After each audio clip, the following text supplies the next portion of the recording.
Greetings, Algebra Cherubs. Today's lesson is 1.2, Solving Multi-Step Equations. Based on performance, most of you are very proficient at solving one-step equations, so we're going to go ahead and move on to multi-step. Let's get started. Before we can move on to multi-step equations, let's go ahead and make sure that you've got all the materials that you need to be successful in your learning today. So the materials that you need, like most days, you need to make sure that you've got your graph paper. So either your math spiral or some loose leaf graph paper. Check. And the next thing, obviously, pens, pencils, highlighters, markers, whatever it is you're going to use on your notes for today. And check. And the last thing is not necessary, but if you did it, then great. The printed notes page. So this is on your introduction slide, and it is a Google document where you can print that out and then fill in the blanks and add the examples as we go along. So it's not necessary, only if you wanted it. So make sure that you have those materials. If not, pause the video right now, go get the materials so that you can come back and be successful.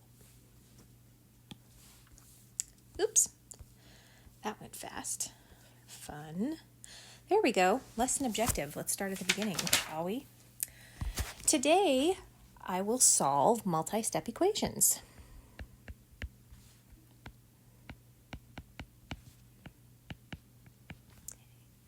And I will solve those multi-step equations by simplifying each side of the equation.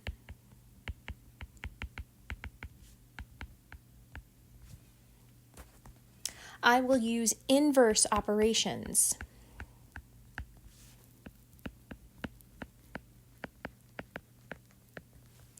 To isolate the variable.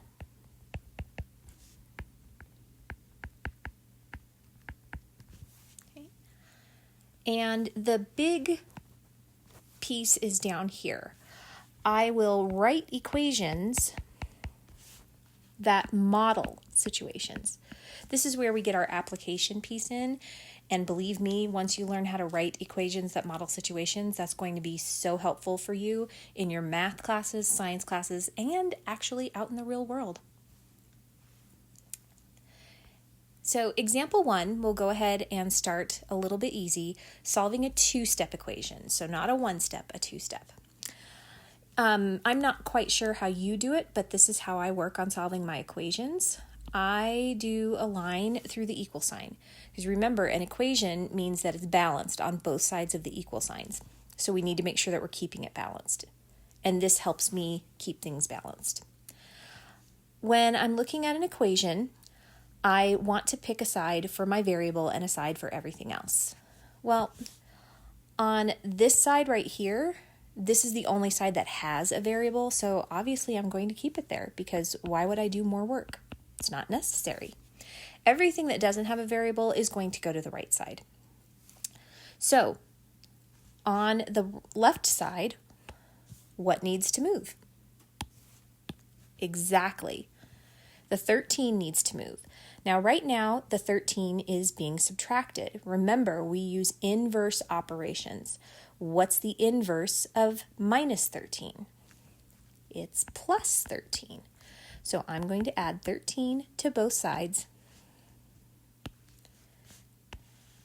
I didn't do anything with the 2.5x, so I'm just going to bring that down.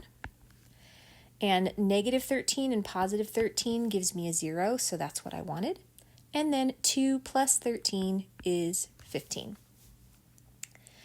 Now that we have everything with a variable on one side of the equal sign and everything without a variable on the other, now I can isolate my variable and solve the equation. So remember, isolating the variable simply is fancy talk for get the variable, get the letter, all by itself on one side of the equal sign. it's like a moody teenager. It just wants to be alone. So I have 2.5x. Remember, numbers next to variables means multiplication. The inverse of multiplication, division. So we are dividing both sides by 2.5. Now that we have divided both sides by 2.5, 2.5 divided by 2.5 is 1, so we have 1x, or just x. And 15 divided by 2.5, ooh, there's always time to do some decimal division. Okay, so I need to add a decimal to my dividend, move the decimal in my divisor, and 25 goes into 150 6 times. So that means my x equals 6. Wonderful. So if you were really focusing hard and didn't get a chance to write this down, please pause or even rewind the video so that you can get all the steps and reasoning in. We're going to take a look at another type of example before we do some practice problems. This example shows us how to combine like terms. Like terms, remember, are terms that have the same variable.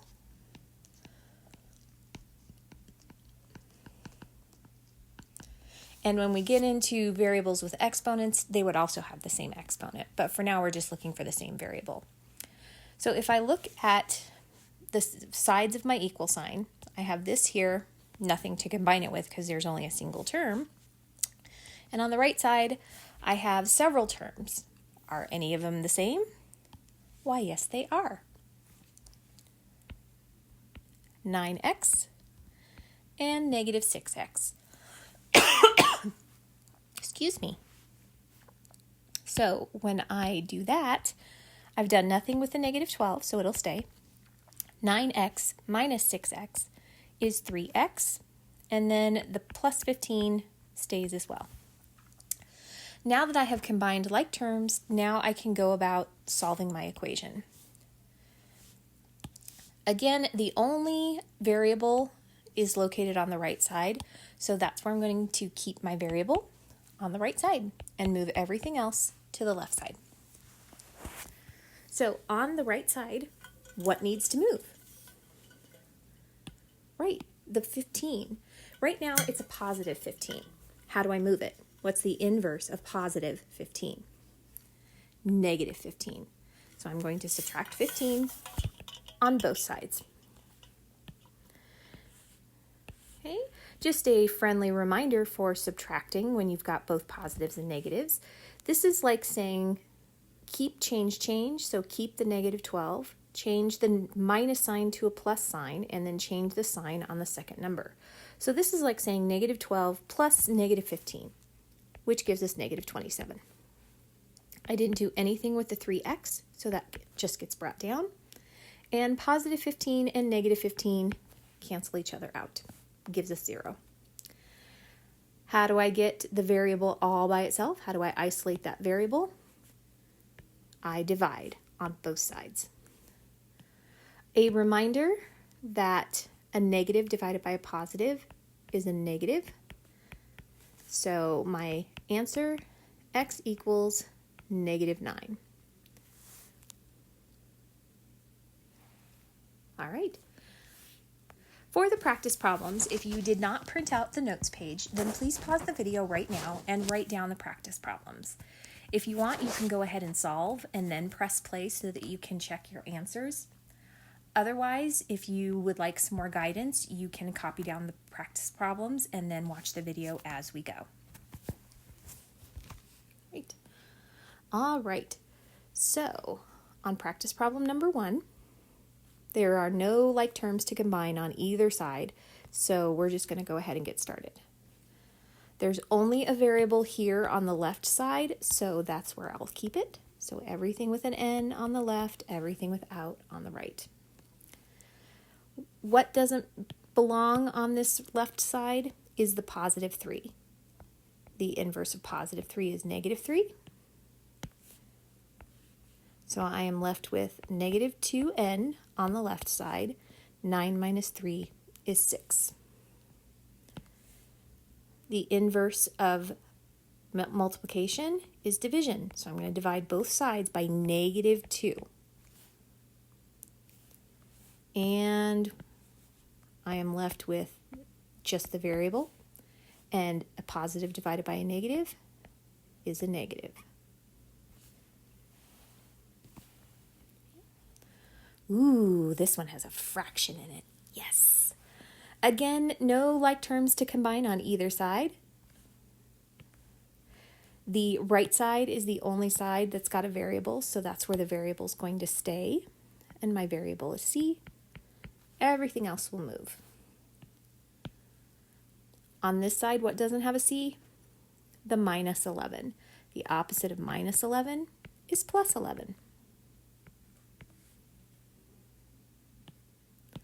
Okay, so it's -21 plus 11. If you have some troubles kind of remembering how to work with positives and negatives, I like to think about money. So if Mr. Butler owes me $21 and he pays me $11, what's the balance? Well, he still owes me $10, so -10. The 1/2 c stays, and the -11 and +11 have given me 0, which is what I wanted. Now, how do we get the variable to be isolated? Right now, it's being multiplied by 1/2, so we're going to divide by 1/2 on both sides. And just to help me, because the left side's a little messy, I'm going to rewrite this. So it's -10 divided by 1/2. And I'm just going to put a 1 under this -10 just to help me out. Remember, with dividing fractions, we keep the first fraction, change the sign to multiplication, and flip the second fraction. Numerator times numerator, denominator times denominator. So our variable c equals -20 over 1, or just -20.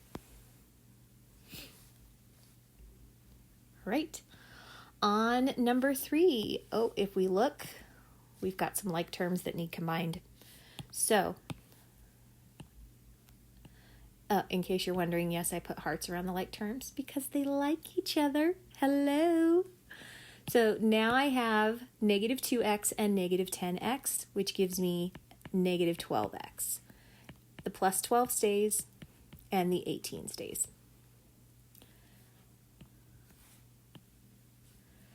There's only an x on this left side, so everything else needs to move. What needs to move? The +12. How do we move it? By subtraction. We didn't do anything with the -12x, so it stays.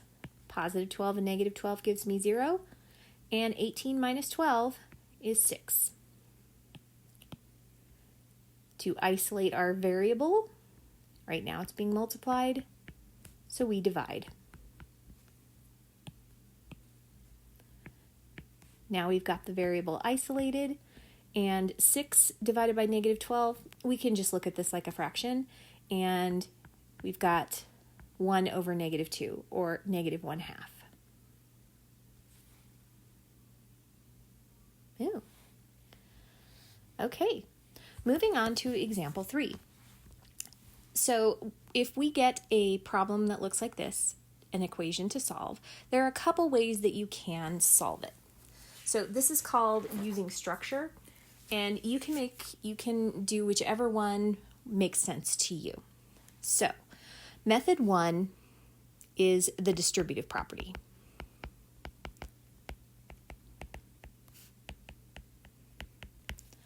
So I'm going to rewrite the equation. Okay. So remember, with distributive property is multiplication. So I'm going to take this number outside of the parentheses, which is 2, and I'm going to distribute it to all the terms inside the parentheses. I'm going to multiply. So 2 times 1 is 2, and 2 times -x is -2x. The +3 stays, and the -8 stays.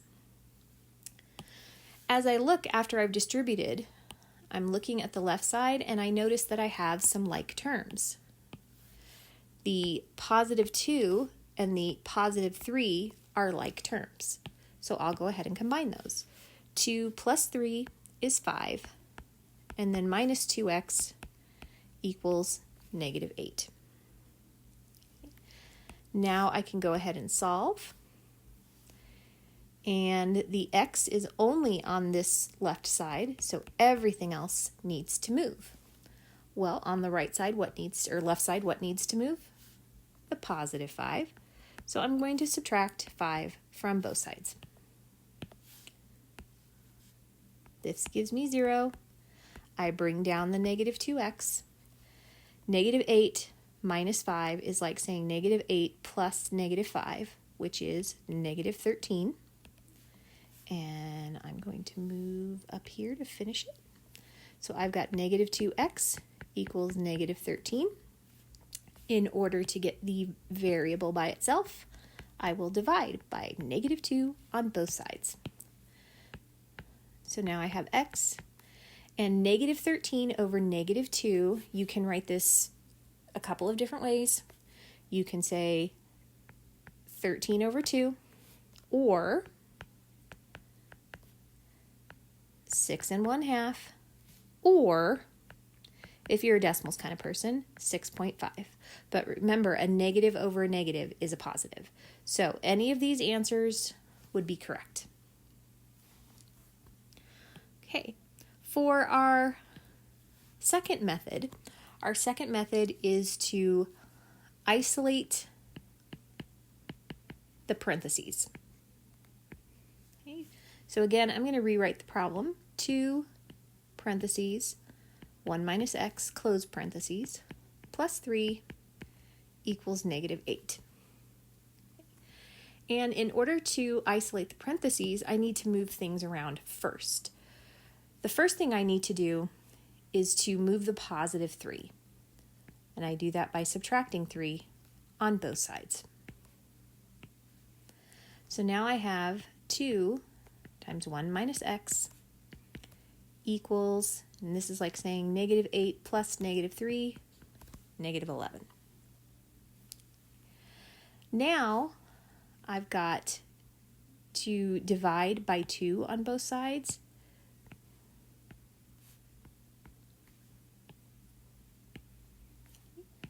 And now I have 1 minus x on this side and negative 11 over 2 on this side.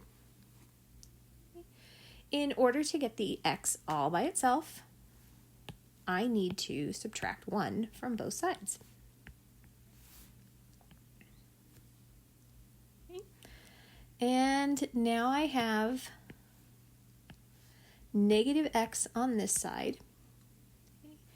And let's go ahead, I'm just going to go ahead and put this in mixed number form for right now. Negative 5 and 1/2. And if I subtract another 1 whole, that gives me negative 6 and 1/2. Well, if you didn't know this, or if you forgot, you cannot have a negative variable as your final answer. So in order to get a positive variable, technically what we're doing is multiplying both sides by negative 1, but the shortcut to that is saying, okay, we're just going to flip the signs on both sides. So instead of negative x, I have positive x. Instead of negative 6.5, I have positive 6.5. And of course, you can write this in decimal form, or leave it in mixed number form, or leave it in improper form, whatever works for you. So those methods, with that problem, method number 2 kind of got a little convoluted, but sometimes it's easier. Distributive property, if you're just used to that and it feels right, then use that. All right, here are the practice problems. Again, you can pause the video, write down the problems, work them through yourself, and then check your answers with the video, or you can go one at a time, whatever's going to work for you and help you learn. Okay. So I will go ahead and start working through the problems. Okay, well, first we need to do some distributive property.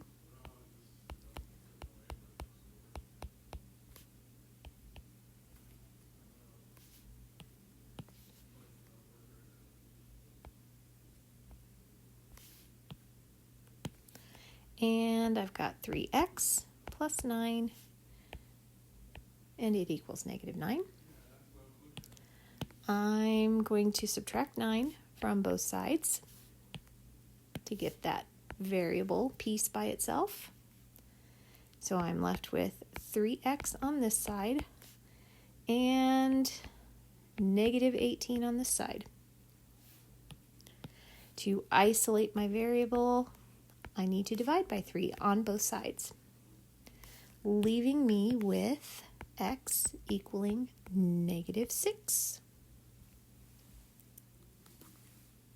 Okay. All right, let's check the second problem. Again, I have some distributing to do.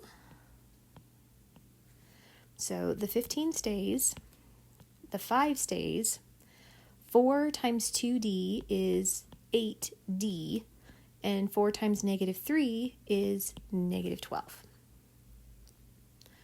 Well, I've got some combining like terms to do on this side, so I will do that. I have a +5, that's a funky looking heart, and a -12. There, that's better. Kinda. We'll go with it. So the 15 stays on this side. +5 and -12 is -7, and the +8d stays. Okay. The d is on the right side, so I'm going to leave it there. The -7 needs to move using inverse operations. 15 plus 7 is 22. And I'm left with 8d on this side. Isolating the d because it's a moody teenager, I'm going to divide both sides by +8. Okay. So now I have d equal to 22 over 8. I cannot leave 22 over 8, not because it's an improper fraction, but because it's not reduced. So I want to reduce it. 22 and 8 are even numbers, which means I can divide both of them by 2. So that leaves me with 11 over 4, which is reduced, so you can leave it like that. Or you can call it 2 3/4. Or 2.75. Any of those will work for me. All right, and our last practice problem. Again, we've got some distribution happening, and I'm using distributive property on all of these. Whatever works for you. If you want to try the second method using the isolating of the isolating the parentheses, I'm just happy with this.